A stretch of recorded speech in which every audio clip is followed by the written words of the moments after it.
Hey, you guys.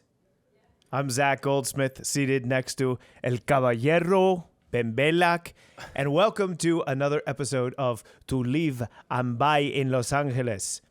Housing market headlines are dynamic, almost daily right now. And by the end of this episode, it is our goal to provide you with a synthesized perspective on what the market has looked like up until now and how it will look moving forward through the end of the year.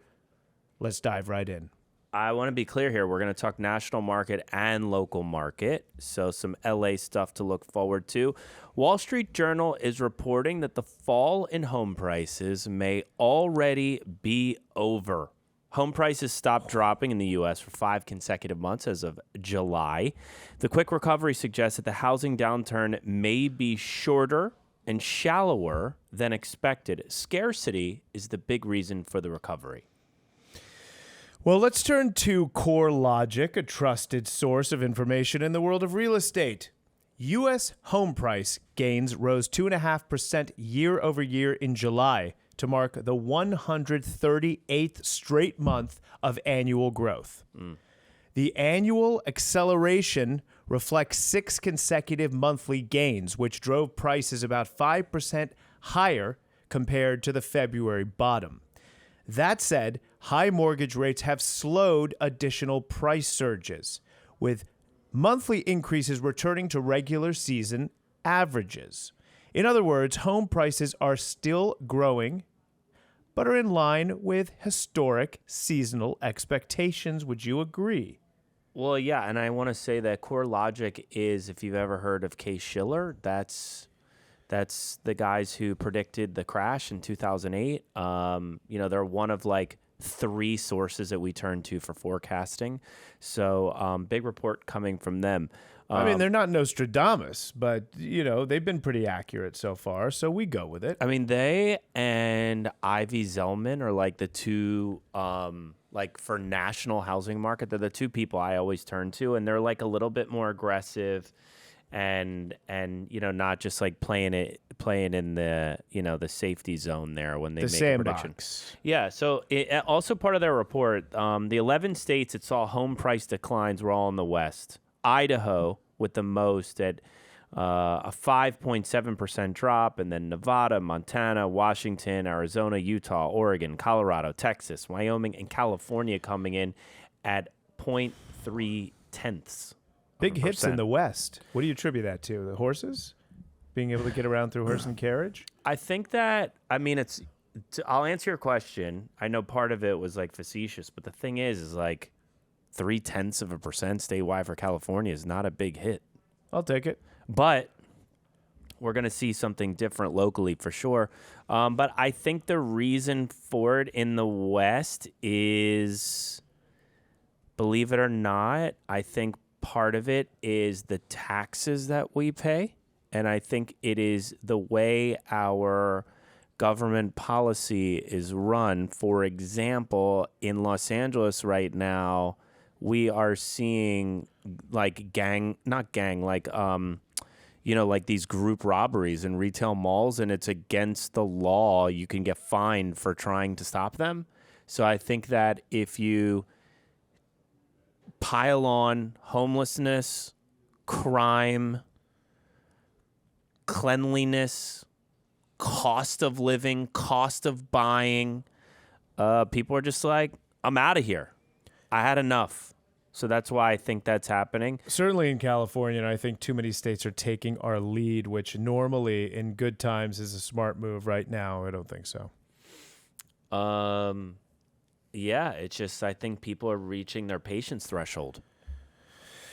All right, well, look, let's get down to the projection of how we see things. So the projection of prolonged higher mortgage rates has dampened price forecasts over the next year, at least at this point, particularly in less affordable markets. But as there is still an extreme inventory shortage in the Western United States, which is being affected right now, home prices in some of those markets should see relatively more upward pressure. All states that saw year-over-year losses in July will begin posting gains by October. You like that? We'll see. We'll see. CoreLogic, that's their prediction. We'll see again. They also expect that year over year, U.S. home price gains will reach 3.5% by July 2024. Inventory historically peaks in August, but according to Housing Wire, another great source we use, that hasn't happened yet, which shows the impact higher rates is having on supply. That said, it's important to note that over a third of houses on the market have reduced their prices over the last few months, and that is far more than any recent year other than last year when what happened? We saw mortgage rates hike for the first time in years. 3 times in a row starting in June of last year. 75 basis points. You crazy in a row. hikes, yeah. And I think reductions are a future indicator of home sales prices. They go hand in hand. So look, a home sits on the market now in September, gets a price reduction, let's say in late September, gets an offer in October, closes in November at a lower price point. Yeah. Therefore, sales prices weaken in the future, contradicting CoreLogic's theory a little bit. Let's see. You got a little Housing Wire CoreLogic battle here. Yeah, I know, and I think that's kind of the point of this episode is like it's really hard for the consumer to be able to wade through all of these conflicting headlines because it is dynamic, as you said at the top, from day to day. I do think it's really interesting because when we go to, as we call comp homes that are going to be for sale, we look at, meaning looking for doing a comparative market analysis for seller, the comps are retroactive, right? They're in the past. So like we're starting to see, at least in my office, we've been seeing homes starting to, believe it or not, have appraisal variance that we haven't seen before because we're seeing an actual shift in the marketplace. So you're saying you're seeing appraisals, houses not appraised over the last month or two or three? No, believe it or not, they're coming in over because the market was stronger 6 months to a year ago. And that's what they're using as reference points. Yeah, but the thing is I think a better forecaster, which an appraiser would never use, nor do we want them to, is, as you said, if we're seeing lower prices, that means we're going to see, like, for example, we said that Idaho is down 5.7%. If all of these homes are being reduced now, the next analysis, the next quarter, it's going to be even deeper. So turning to the mortgage market, rate lock volume fell 1.5% in August, the third consecutive decline as mortgage rates climbed to the highest level more than 20 years. Overall lock volumes were down 9.5% over the last 3 months and were 55% below that of August 2022, according to Black Knight's August Originations Market Monitor report. Yeah, I mean, August was another rough month for mortgage borrowers from an interest rate perspective. Ugh, brutal. The 30-year, let's read them some stats here. The 30-year mortgage rate climbed to nearly 7.3% to hit their highest level in more than 20 years, ending the month at just over 7%. Demand for adjustable rate mortgage loans slipped to 6.5% of total locks as jumbo rates finished the month at 7.5%. I'm surprised by that. Why? I'm surprised because as interest rates go up to like these historic highs, as you're describing them, usually people become... Recent historic highs, yeah. Of course, yeah. Okay, yeah. People become more monthly nut sensitive, just like the price of what they're paying every month because it's considerably higher, and the adjustable rate mortgage actually brings that down. But I think because the banks overall are getting out of the business of lending for right now, the difference between an adjustable rate mortgage and a 30-year fix is so little. That's actually why it slipped. Sorry, I just kind of worked that out on my own. Yeah, no, that's true. Well, current housing market dynamics continue to put a damper on mortgage demand. Oh, yeah. Rates did edge down toward the end of August a little bit.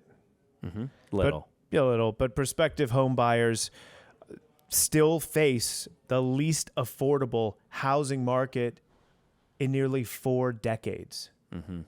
That's crazy. Yeah, it's weird. It's like you think normally when interest rates go pushing high, that like it's just going to take buyers out of the market. But in this market, it's taking sellers out too because they're like, I'm not moving. Yeah, of course, they can't. But I mean, 4 decades, 40 years, like that's when we moved here. My family moved here when I was 3 from London, England. You were not 43 4 decades ago, 4 pal. roughly. Little added. You were Add 8. a little more to it, okay? It's 4 decades plus. This guy's always trying to sneak his youth into this podcast. The rates. Look, I'm now going to be 33 in a month. It's it's like Jewish Benjamin Button here. It's going backwards. I look like it. Come on, look the at hairline's like I'm an infant, like an infant. Well, Propecia. We'll see if it works. I did take it in my 20s, picking it up again. I like it. But that's, you think about it, nearly 4 decades. I know. The worst market to buy in from. Right when I'm a buyer. Right awesome. when you're a buyer. Thanks, guys. You should have bought 40 years ago. What were you Okay. doing? But realize something, I think I've said this before, that interest rates when my parents bought 4 decades ago was 19%. I know, but the houses were like $35. Let's turn local because this is a Los Angeles-based show. Okay, so I'm going to give some stats that are year over year, end of August 2021 to end of August 2022, and then the same range to 2023. Okay, make it exciting, will you? Well, it's surprising. Beverly Hills, average days on market up 21%, so taking longer to sell when days on market goes up. The amount of listings sold down almost 40%. Sales price about the same for those of you that think there's a crash. New listings down almost 14%. Turning to WeHo, West Hollywood. Average days on market also up nearly 20%. Amount of homes sold down 43%. Pricing down a little, 3.5%. New listings flat. So what's the surprising part there to you, that prices haven't come down with days on market so much higher and sales down? No, I'll tell you. Let me get through these, and then I'll tell you my feeling on it. Oh, we got more? There's a couple more because I thought we would go over like kind of the main neighborhoods of interest in LA. Smart. So average days on market in the Hills, flat. I think that's normal because we see the Hills affected first, and it started sooner. But sold homes down 40%. Sales price up 13.75%. New listings down 8.5%. Turning to the Palisades. That's surprising on its own there. Okay. It is. But Hollywood Hills is kind of its own unique beast. It's also a gigantic GeoNet. Pacific Palisades, days on market down. The amount of solds down 30%, but new listings is up 14%. I think a lot of that has something to do with new construction, the builds. And new records in the Palisades. It's kind of like the new girl in town. Brentwood. What do you live in, like a small town in the Midwest? The new girls in town. Everyone's looking. That's Groucho Marx. Okay. What would you? Either way, not it's the like West. the new girl in town. Like you're. Well, you're in Stand By Me. What I meant by the Palisades is that it's one of those areas where Rick Caruso came in, right? He did The Village, and it changed the value. It does feel like its own little town. It does, yeah. So Brentwood, average days on market up. So taking longer to sell. Solds down 40%. New listings down 7%. Bel Air, days on market up. Solds down almost 30%. Sales price up, a neighborhood known for gigantor, big numbers. Sales price down 37%. New listings. That's probably like lower prime Bel Air and Westgate. Not high up the hill. Bel Air is gigantic too. New listings about that's flat. where we're talking about houses that are on the market for $60 million that may be worth 37. No, not going to mention any names. No, because you wouldn't need to mention any names because ours are priced well. Hancock Park, lastly here, average days on market up 28%, solds down 38%, new listings down 15%. So you asked me moments ago, am I surprised? Am I surprised? I'm not surprised by any of this. I think that the reason why, for the exception of the few outliers that we described why they are, like Bel Air, where we see houses that have sold for $100 million. The reason why we've not seen a big adjustment is because, sure, while solds are down, so are new listings. And as we've been preaching all year long, it seems that supply, specifically low supply, is winning the battle against demand. It's wild because if you look at the national median home price last year, it was $440,000, which, by the way, is high. Doesn't that seem high? Yeah, it was in the threes before. Was in the threes. Yeah, 2 years ago. Meanwhile, jumbo conforming loan in California in higher price counties just raised to 1.1, meaning to get a conforming loan, the sexy loan, the fun loan, you get up to 1.1 million. That's a lot. That is previously, probably 2 years ago, I think it was like 730. That's wild. Have you ever tried putting jumbo conforming loan into Pornhub? No. You'd be shocked at what comes up. So the price jumped. Banker porn. From 2 years ago, from the threes to the fours. But what's surprising to me is the median price in the United States is higher this year than last year. But I guess it goes to what you were saying. You're not surprised. It's supply or lack thereof is winning out over demand. And by the way, demand has been under attack too, because even those people, let's say, that actually have the life change, they're like, we need more space.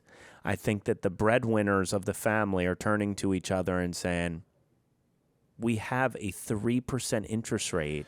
Pricing has only moved in the state of California down 0.3%. Why would we go buy a bigger house at 7.25%? Not only are they not willing to, but my guess is they can't even get approved by the bank to do it. Yeah, the bank's not even lending on that. Well, that is the lock-in effect that we talked about earlier, that you talked about just now. That's why homeowners are reluctant to sell their properties. I'm reluctant to sell my property. I have a 3% I know, and I know you've been thinking about it too for what, maybe 2 years? I feel like you've mentioned it. I've wanted to pull the trigger, and it's so hard to let go of a 3% rate for a 7-point-something% rate, and plus you property live in taxes will increase. By and you double. live in one of the world's best zip codes, and my guess is it would push you into the valley. I mean, there's a lot of different places I could go, but you want more house, That's more what I was space. going to say. So it pushes feels you out. It feels like a meaningful enough change to move. It's a financial shock that would come with losing that historically low mortgage rates, and that's something people like me aren't willing to do. I'm struggling myself. With a 6 or 7% handle. That rate locked in is going to continue to keep inventory tight moving forward. It's hard to get people to trade up when their monthly payment will more than double with a new property, unless they have to. So what are we advising ourselves? But that's what clients? I'm saying. The ones that have to, I think for the first time, because this is 4 decades, they're like, maybe we don't have to. We're going to, as my mom says, make do. Yeah, you make do, of course, until you itch enough, and we are humans and we're built to evolve and grow, and we want to. Eventually, I'm not going to, if the rates continue like this, I'm not going to sit here anymore. I'm not going to sit here forever until my rate runs out. I'll probably, I know, but your I'll family upgrade is and I'll rent comfortable. my house. You guys are comfortable, and you know, it's not like your boys are sharing a room and they're getting too old for that, or you had a daughter and a son, which you don't, sharing a room and they're too old. You guys could really make that work for a good, Absolutely, and we can even go up higher. We can add on. Yeah. We can do all that, but there's still something in me that I think everyone else is. You love change. You love bigger, better, newer, different. And I'm still looking. And if I find something, and I think there are deals now. I think there are going to be more to present themselves because if you do have the clout to be able to borrow, which not everyone does now, Like no one. you can take advantage of price houses. You make stronger, more aggressive offers. And that's what I am going to do. I'm in no rush to do it, but that is what I think I will need to do at some point. So if a house is out there and it's right for you or your clients, push them into making the decision that they are going to be comfortable with, but stretch. I'm happy stretching. I feel good when I have to stretch because it makes me want to attain more. Yeah, it's like it's a stretch moment. Yeah. So I think these are stretch. It's a good way to put it and coin it. I think these are stretch moments coming up that help us grow. And so I don't want to be locked into my rate and not be able to grow. So I'm going to stretch when the time is right. I want to add something because Zach basically just kind of found his way into his final thoughts here. And by the way, you can, sir, please feel free to add on at any point. Okay, well, you want to finish first? The one thing I want to say is because we're talking about LA here now for a second. Whose median price, by the way, is more than double the nation's median price. Well, It's LA, like $963 in more. LA. It's got to be even higher than that. Okay, so here's what I think as far as our local market goes. We have been reporting all year long since we started this podcast that we were not going to see a gigantic adjustment, that we would see like maximum 10% or so. I think that's what we said on our inaugural episode. And we've been saying it since. And I think that, like you just said, we're seeing that these price reductions are going to forecast the new headlines that the market's going down, right? I personally think after this next report, it's not going to go down anymore. And here's one thing I do want to say.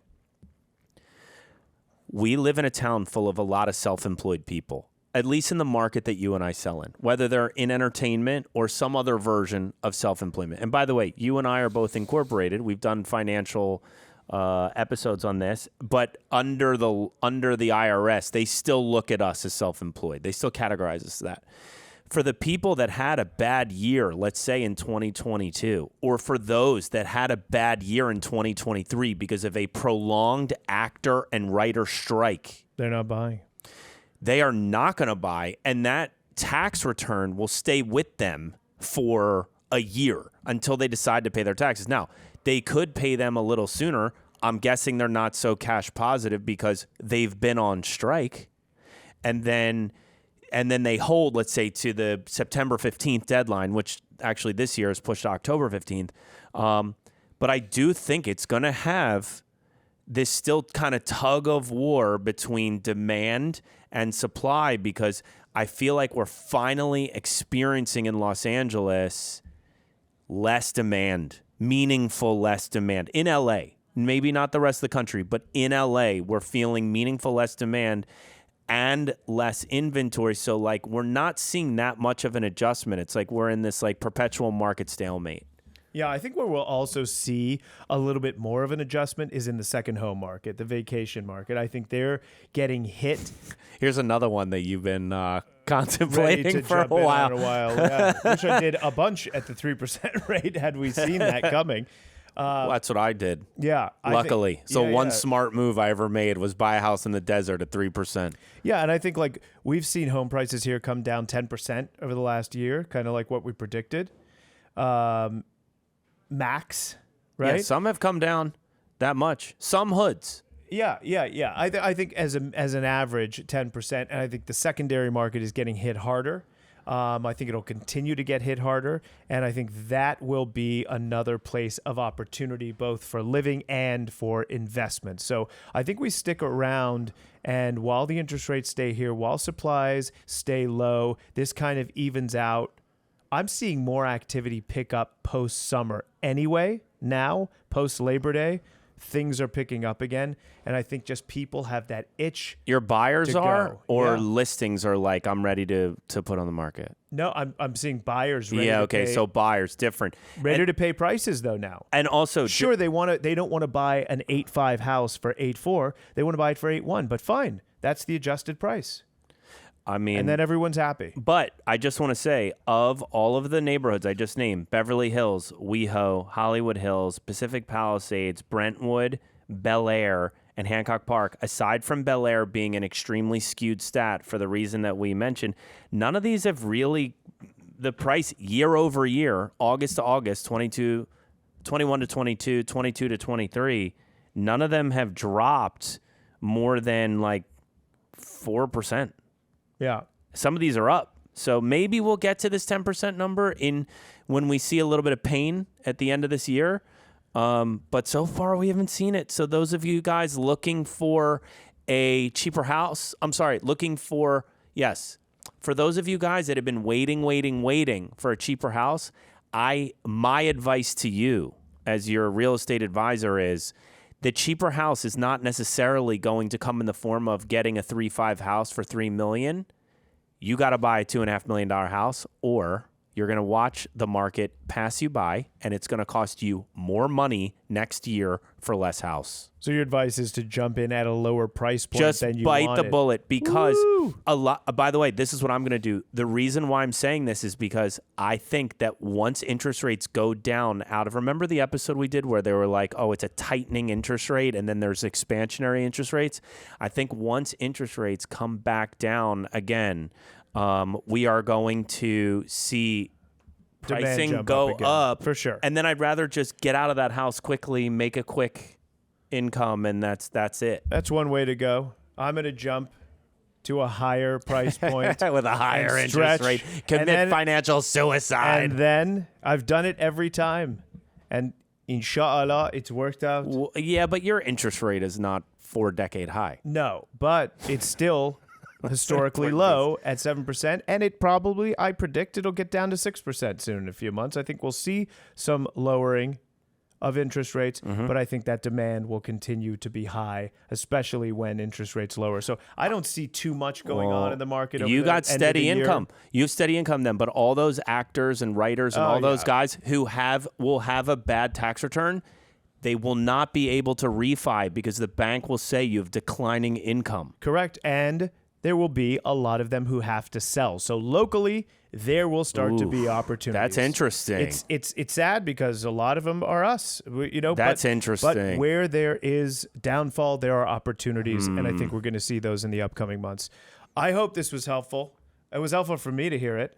I may watch it back, take notes. It's been another episode of To Live and Buy in Los Angeles. We hope that forecast was useful. We've been pretty accurate so far with CoreLogix and Housing Wire and us kind of combining. Let's hear your thoughts. Let's continue moving forwards, onwards and upwards. Thanks for tuning in. Looking forward to the next episode. I'm at Ben Bellac. This is at Zach Goldsmith 24. And the real estate market is super bien. See.